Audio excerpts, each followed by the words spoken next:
تو معاذ اللہ وہ کہتے ہیں کہ بھئی ہم تو حضور کا ذکر سناتے ہیں، مولوی تو لڑاتے ہیں. اور علماء میں بیٹھ کے نعت خان کی بات کریں تو وہاں بھی کئی جگہوں پہ گھٹن محسوس ہوتی. یعنی ہر طبقے کے لیے ہم نے اپنی طبیعت میں اور شعوری طور پر بھی اور لاشعوری طور پر بھی ہم نے یہ مزاج بنا لیا ہے کہ شاید دنیا میں کوئی لوگ ٹھیک رہے ہی نہیں، سارے غلط ہی ہو گئے.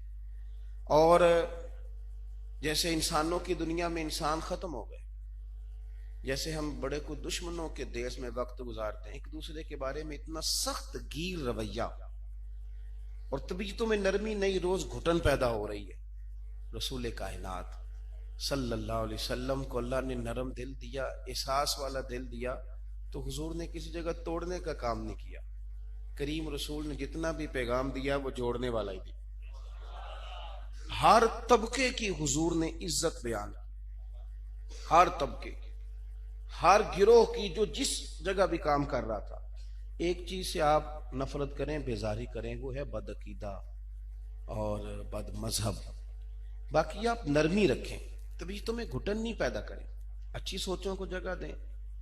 آپ خود بھی ٹھنڈے رہیں گے، آپ خود بھی سکون میں رہیں گے. ورنہ سب کو برا کہتے کہتے ایک وقت ایسا آتا ہے کہ انسان اپنے دائیں بائیں بیٹھے لوگوں سے بھی بیزار ہو جاتا ہے، اور وہ اس طرح کا ہو جاتا ہے کہ اسے محسوس ہوتا ہے کہ نہیں، یہ تو سارا کچھ جھوٹ ہی ہے، اور شاید میں بھی جھوٹ ہی بول رہا ہوں، سارے اداکار ہیں، شاید میں بھی انہی میں سے ہوں. وہ آہستہ آہستہ وہ گم کردہ راہوں کا مسافر ہو جاتا ہے. رسول کائنات صلی اللہ علیہ وسلم نے ہر شخص کے بارے میں وَلِلَّهِ الْعِزَّةُ وَلِرَسُولِهِ وَلِلْمُؤْمِنِينَ، اللہ کے لیے عزت ہے، اللہ کے رسول کے لیے عزت ہے، اور اللہ رسول کے ماننے والوں کے لیے عزت ہے. حضور نے عزتیں دی. مسلم شریف میں آپ کو حدیث ملے گی، اللہ کے رسول صلی اللہ علیہ وسلم ایک شخص کا جنازہ پڑھانے کے لیے کھڑے ہو گئے تو سیدنا فاروق اعظم رضی اللہ تعالیٰ عنہ نے عرض کی کہ حضور اس کا جنازہ نہ پڑھائیں، تو منافق تھا. نبی پاک صلی اللہ علیہ وسلم نے فرمایا کس بنیاد پر آپ یہ فرما رہے ہیں؟ تو عرض کی حضور اس لیے عرض کر رہا ہوں کہ میں نے کبھی کوئی خیر کا کام کرتے دیکھا ہی نہیں. گواہی وہ بندہ دے رہا ہے جس کی زبان پر اللہ نے حق جاری کر دیا. حضور فرماتے ہیں اللہ نے عمر کی زبان پر حق جاری کر دیا. آپ میری بات پہ توجہ کریں گے، اللہ آپ کو بہتر سے لا دے. یا رسول اللہ صلی اللہ علیہ وسلم میں نے نہیں اسے خیر کا کوئی کام کرتے کبھی دیکھا. تو حضور نے مجمع کی طرف نظر ڈالی، جتنے لوگ جنازے کی نماز میں شریک ہونے کے لیے آئے ہوئے تھے. کریم فرمانے لگے تم میں سے کبھی کسی نے اسے کوئی اچھا کام کرتے دیکھا ہے؟ کبھی، روز نہیں، کبھی کوئی اچھا کام کرتے دیکھا ہے؟ تو ایک شخص نے عرض کی حضور ایک رات اس بندے نے خالصتاً اللہ کی رضا کے لیے اپنی بستی کا پہرا دیا تھا. میرا فوجی، میرا پولیس والا روز پہرا دیتا ہے، لیکن ایک دن اس نے اللہ کی رضا کے لیے یہ کام کیا تھا. کریم رسول فرمانے لگے بناؤ صفحے میں جنازہ پڑھاتا ہوں.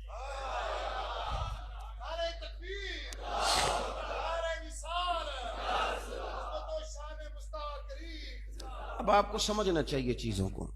اب ہمیں اپنے نظریات کو وضو کرانا چاہیے، ہمیں اپنی سوچوں پر پیرا بٹھانا چاہیے.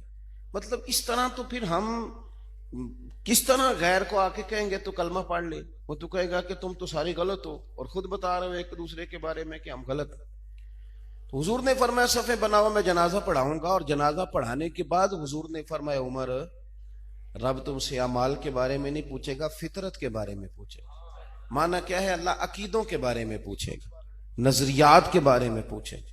یہ کمیٹی والے بولے نہیں جی، بار ذرا ہماری طرف سے اپیل دائر کر دیں کہ اشارے سے کریں جو کرنا، مہربانی کریں. بھائی حضور سید عالم صلی اللہ علیہ وسلم نے ہر گروہ کو اس کا اکرام دیا، اس کا احترام دیا. تاجر، بلکہ میں تو اب نا مطلب یہ کہ میں اسلام آباد میں بیمار تھا، مجھے الرجی کی تکلیف تھی، ایک بڑے ڈاکٹر سے میں نے دوا لی. مجھے ساتھ معدے کی بھی کچھ تکلیف ہو گئی، کثرت سے سفر رہتا ہے، کھانا پینا کچھ زیادہ تیز بھی رہتا ہے، کچھ یہ کہ وقت بے وقت بھی ہوتا ہے، کچھ یہ کہ چلنا پھرنا بھی کم ہوتا ہے. تو یہ عوارض جمع ہو گئے معدے کے. میں ایک ڈاکٹر صاحب کے پاس چلا گیا، مجھے میرے الرجی کے ڈاکٹر نے کہا کہ آپ معدے والے کو بھی دکھا لیں. انہوں نے دیکھا مولوی ہے، اس بیچارے کو کیا پتا ہوگا چیزوں کا. تو وہ مجھے کہنے لگا جی، میں نے اس کو پرچی دکھائی جس پر میں پہلے دوائی کھا رہا تھا. کہنے لگا آپ پاگل تو نہیں ہیں, اتنی دوائیاں کھا کے تو بندہ مر جاتا ہے, اتنی دوائیاں کھاتے ہیں آپ پہلے. چپ کر کے اب کیا کہا جائے, وہ بھی کسی ڈاکٹر نے دی ہے, اور اس ڈاکٹر نے دی ہے اس کی سروس 30 سال ہو گئی. میں نے اسے کہا جناب یہ فلاں فلاں ڈاکٹر صاحب ہیں, بڑے قابل ہیں اور بڑے مہنگے ہیں, اور میرا سفر دیکھیں کہاں سے میں ان کے پاس دوائی لینے آتا ہوں, تو مطلب یہ کہ آپ نہیں جی نہیں, یہ تو آپ تو بالکل بیوقوف ہوا تھا وقت, اتنی اس طرح کی بھی دوائی کو کھاتا ہے. تو ایک دو دفعہ تو میں نے برداشت کیا. تو پھر یہ ہوتا ہے کہ نبی پاک صلی اللہ علیہ وسلم نے فرمایا ترمذی میں کہ مومن نرم دل ہوتا ہے تو سامنے والا اسے بیوقوف سمجھ لے.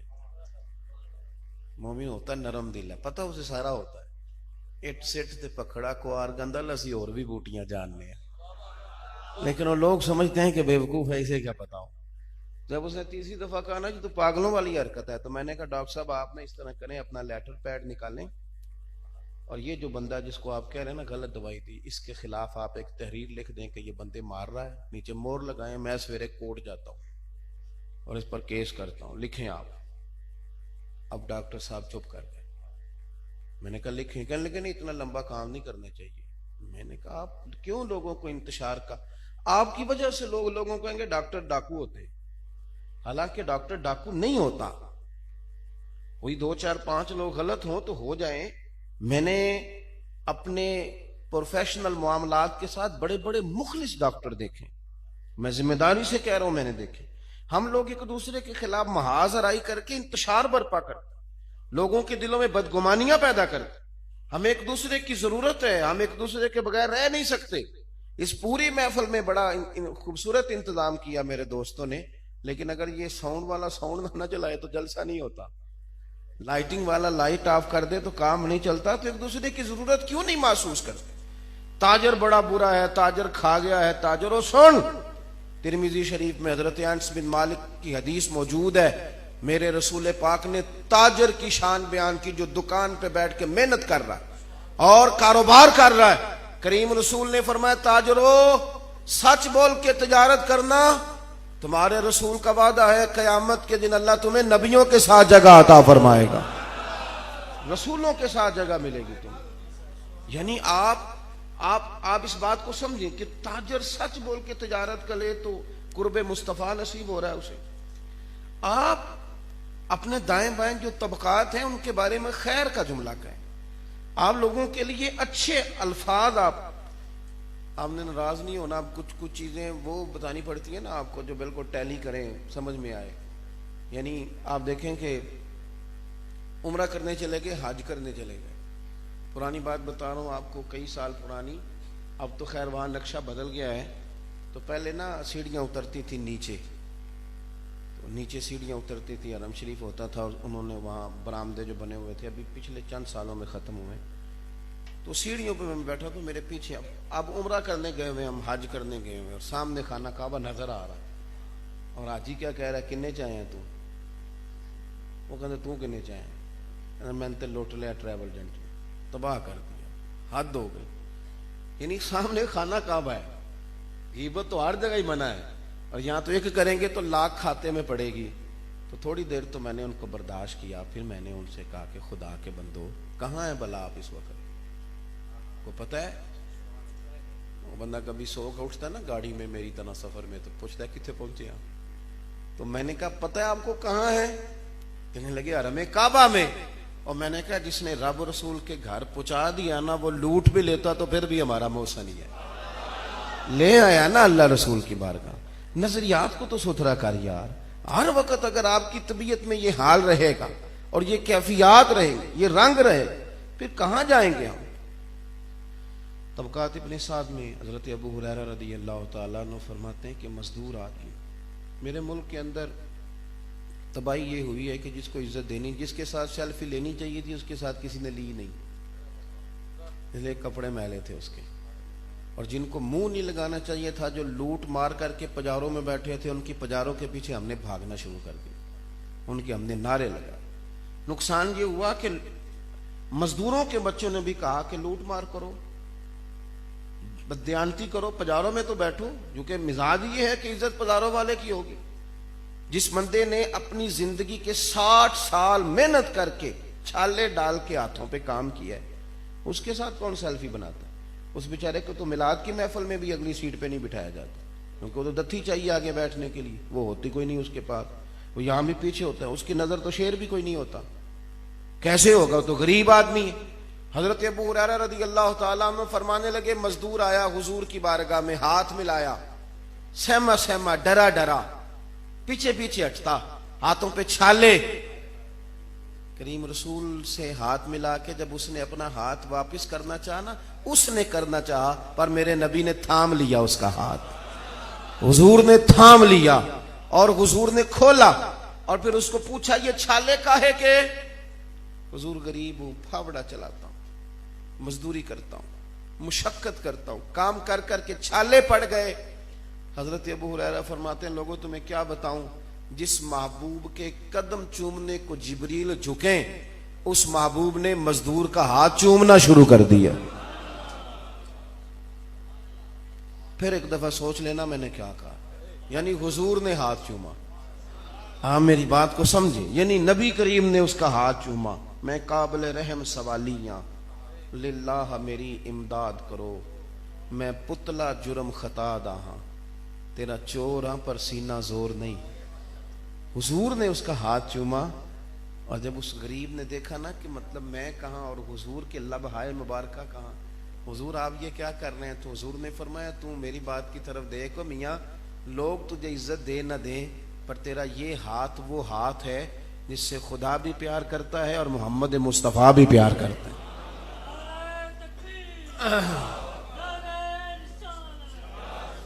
میرے عزیز، اگر آپ ایک دوسرے کی قدر کرنا شروع کر دیں، میں اور آپ ایک دوسرے کو مناسب عزت آپ دینی شروع کریں، ایک دوسرے کی ضرورت کو محسوس کریں، لوگوں کے بارے میں خیر کا جملہ کہیں، ہم اپنے مفادات کے لیے، اور میرے وطن کے اندر تو اب یہ ماحول بنے کہ جو زیادہ بدتمیز ہوتا ہے بڑا لیڈر ہوتا ہے، جو پگڑیاں زیادہ کھول لے وہ انقلابی ہوتا ہے، جو زیادہ لوگوں کو اذیت پہنچا سکے لوگ کہتے ہیں نہیں نہیں بندہ ٹھیک ہے کسی کو چھوڑتا نہیں۔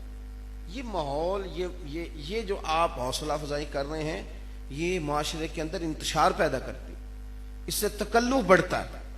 آپ خیر کی بات کریں، آپ لوگوں کی اچھائیوں کو دیکھیں۔ میرے نبی پاک صلی اللہ تعالی علیہ وآلہ وسلم نے فرمایا جب تم میں سے کو مر جائے تو اذکروا محاسن موتاکم، پھر تم نے مرنے والے کی اچھی اچھی باتیں تلاش کر کے بیان کرنی۔ حضور کیا ملے گا؟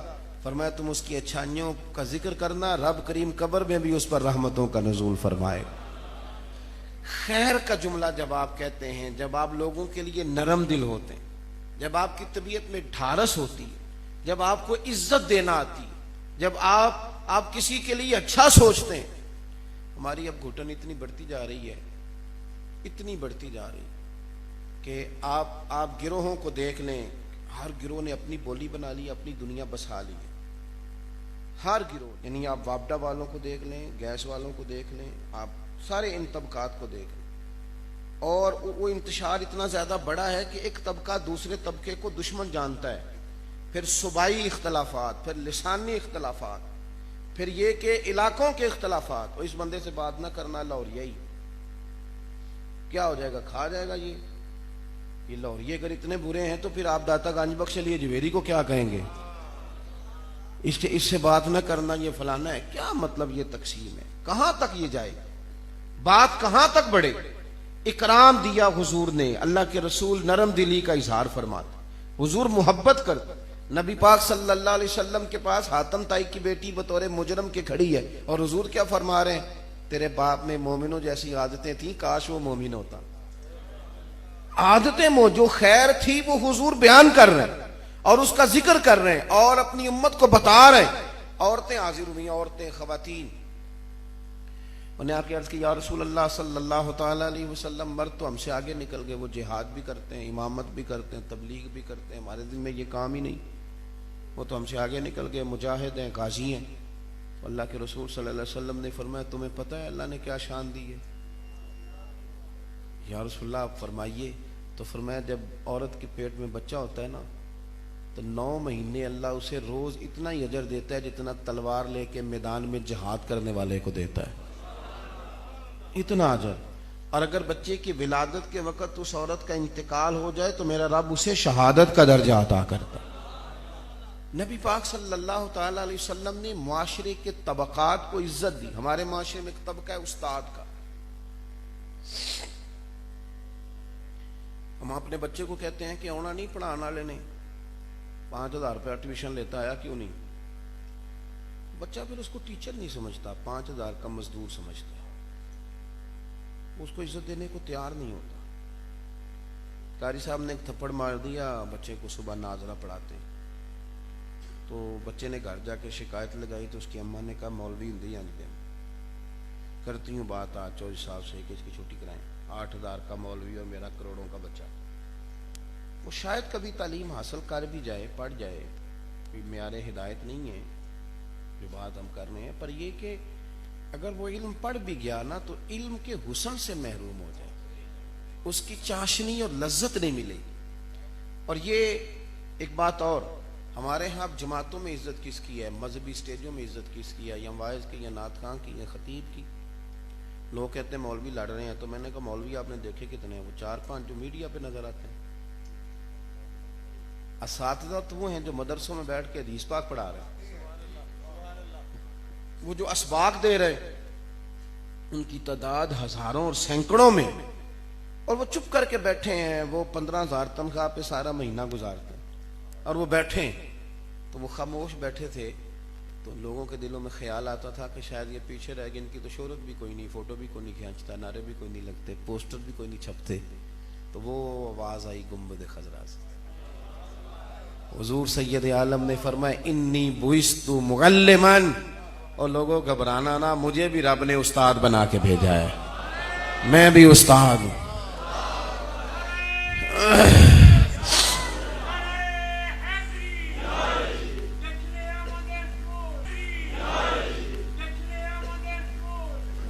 تو آپ جب احساس دینے لگتے ہیں, جب آپ پیار کرنے لگتے ہیں, جب آپ کسی اور کو بھی 2 منٹ کے لیے سمجھ لیتے ہیں کہ نہیں اس کا بھی کوئی مقام ہے, پھر نا ماحول ایک خوبصورت بن جاتا ہے. ہمارے گھر کے اندر مقابلہ چلتا ہے کا, اور دیگر جو رشتے, آپ یقین کریں کہ زندگی ساری کڑوی کسیلی گزر جاتی ہے. ہر نعمت موجود ہے لیکن وہ دوڑ اتنی عجیب ہے کہ انسان یوں لگتا ہے میں گھر نہیں آیا, میدان جنگ آیا. اسے محسوس ہوتا ہے. اور میں اب کئی بہت سارے لوگوں کو جانتا ہوں جنہوں نے گھر رہنا چھوڑ دیا ہے, وقت نہیں بتاتے. وجہ کیا؟ تربیت نہیں کی بچیوں کی, بیٹیوں کی, بہنوں کی. جو حدیثیں سنانی چاہیے تھی بیٹی کو وہ سنا رہے ہیں بیوی کو, خاوند کے حقوق بیوی کو بتا رہے ہیں, حالانکہ یہ تو بیٹی کو بتانے چاہیے تھے. باپ کی زبان سے بیٹی دین سنے جلدی عمل کرتی, بیوی تو پہلے ہی مقابلے میں بیٹھی ہے. اللہ ماشاء اللہ, نظام کیسے آگے بڑھے گا؟ رسول کریم صلی اللہ تعالی علیہ وسلم نے ہماری تربیت فرمائی. آپ کو صحیح بخاری میں الفاظ ملیں گے, یعنی حضور سید عالم صلی اللہ علیہ وسلم سید الرسول ہیں, حضور سید الرسول ہیں, حضور امام الانبیاء ہیں. اور اللہ کے رسول صلی اللہ تعالی علیہ وسلم نے بات ہی ختم کر دی. فرمایا یہ تفریق ہی ہم ختم کر دیتے ہیں. فرمایا میں جناب آدم کی ساری اولاد کا ہی سردار ہوں, میں حضرت آدم کی, اور میں فخر کے طور پر نہیں کہتا, بات ہی ختم کر. یہ اعزاز بھی حضور بیان کر رہے ہیں, اور آپ کو صحیح اس میں یہ لفظ ملیں گے. تو جو ہے میری بات پر اب ماشاءاللہ ٹھیک ہے جی, جو جہاں بیٹھے اسے بیٹھنے دیں, اللہ آپ کو جزائے خیر عطا فرمائے. اور یہ پریشان نہ ہوا کرے محفل کرانے والے دوست, یہ بڑے سونے لوگ ہوتے ہیں, یہ پریشان نہ ہوا کریں کہ آج بارش آ گئی تو فلاں جگہ انتظام ہوتا تو زیادہ اچھا ہوتا. تو یہاں آپ کیوں پریشان ہوتے ہیں؟ جن کی محفلیں ہوتی ہیں بندوبست بھی وہی کراتے ہیں. یہ تو جس طرح کے اسباب بنا دیے جاتے ہیں ویسے بن جاتے ہیں. تو آپ ماشاءاللہ بہت سونے ہیں جو کچھ بھی ہے, اللہ آپ کو جزائے خیر عطا فرمائے. اعلیٰ حضرت جی کی اسٹیشن پہ اترے تو کرسی بہت بڑی تھی, تو آپ نے انکار کر دیا تھا میں اس پہ نہیں بیٹھنا, یہ بڑی ہے کرسی, چھوٹی کرسی لاؤ. میں بھی جب سے بیٹھا ہوں یہ دیکھ رہا ہوں کہ آپ نے کیا کچھ لگا دیا. اللہ تعالیٰ آپ کو جزائے خیر عطا فرمائے. اگر بندہ تھوڑا زمین پہ چلتا رہے تو زمین والوں سے رشتہ قائم رہے, تھوڑا زیادہ اونچا ہو جائے تو کئی دفعہ مشکلات اس کے لیے, اس کے اپنے لیے بڑھ جاتی ہیں, اپنے لیے, کسی کا کیا جانا ہے, اپنے لیے. اللہ تعالیٰ آپ کو خوش و خرم رکھے. میں ایک حدیث پاک آپ کی خدمت میں عرض کرنے لگا ہوں, بھائی نہیں اس کے الفاظ آپ کو صحیح حدیث میں ملیں گے حضرت عائشہ صدیقہ رضی اللہ تعالیٰ عنہ فرماتی ہیں جب تک حضور گھر میں رہتے تھے،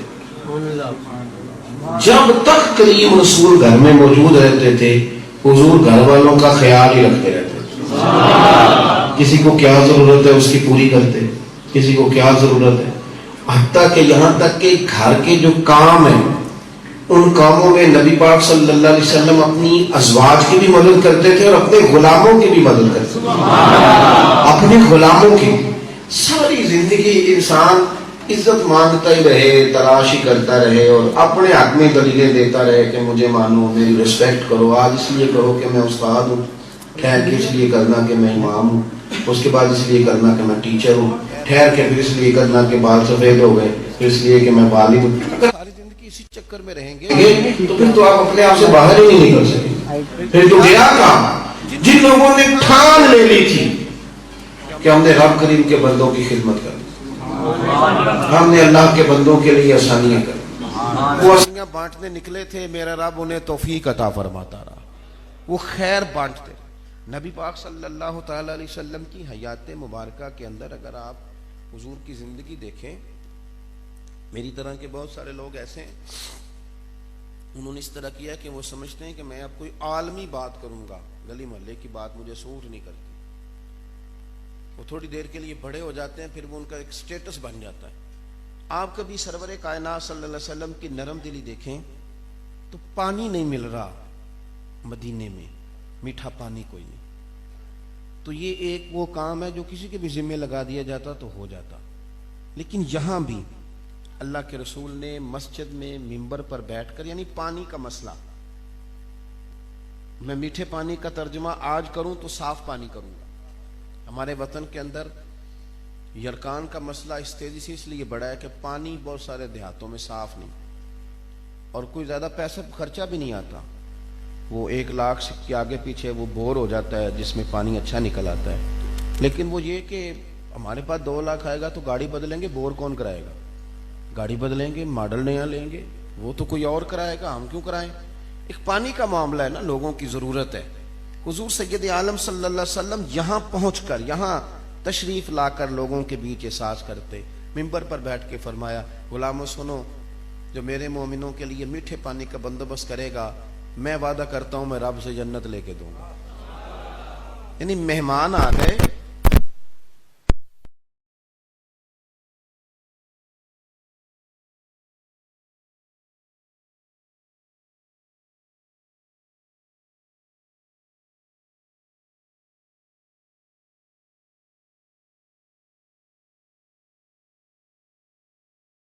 اولاد سے بڑھے اور امام الانبیاء ہیں، بعد از خدا بزرگ توئی قصہ مختصر. تو 3 بندوں کی روٹی کا مسئلہ بھی میرے نبی پاک ہی حل کراتے اور کائنات کے سارے دکھوں کی بات بھی میرے رسول پاک ہی بیان فرماتے. یعنی ہر پہلو پر حضور توجہ رکھتے، ہر پہلو پر، ہر جگہ.